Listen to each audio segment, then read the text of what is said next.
দাসিয়ারছড়ার কালীরহাট সমন্বয় পাড়ার আমজাদ হোসেন জন্মের পর বুঝতে পারেন তিনি ছিটমহলের বাসিন্দা। সেই থেকেই হতাশার বসবাস, কেননা সে জীবনে ছিল না রাষ্ট্র, স্বাধীনতা কিংবা মৌলিক অধিকার। ৬৮ বছর পর্যন্ত আমরা খুব কষ্টে ছিলাম। থাকার পরে আমরা অনেক দিক দিয়ে সরকারি অনুদান থেকে বঞ্চিত, মাহরুম ছিলাম। থাকার কারণে অনেক কষ্ট পাচ্ছি। বাংলাদেশের অভ্যন্তরে ১১১টি ছিটমহলের বাসিন্দাদের অবস্থাও ছিল একই রকম। ছিল না নাগরিক পরিচয়, অধিকার।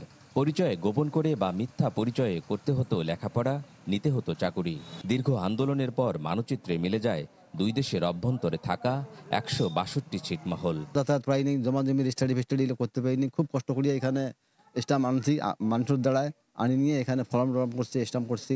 বাংলায় যদি যাই আশ্রয় পাই না, ভারতে যদি যাই ওখানেও শান্তি পাই না। ওরাও বলে বাংলার মানুষ আর এরাও বর্গা ইন্ডিয়ার মানুষ। তো পুরান বাংলাদেশের নাগরিক হওয়ার জন্য অনেকের কাছে আমরা ধর্ণা দিতাম এবং অনেকভাবেই আমরা আইডি কার্ড তৈরি করতাম বা জন্ম নিবন্ধন করতাম, নাহলে আমাদেরকে লেখাপড়া করা অনেক সমস্যা ছিল। আমরা ভালোভাবে পড়াশোনা করতে পারতেছি। আগে রাস্তাঘাট ছিল না, এখন রাস্তাঘাট হয়েছে। ভারত বাংলাদেশের ছিটমহল বিনিময় চুক্তি বাস্তবায়ন হয় ২০১৫ সালের ৩১ জুলাই মধ্যরাতে।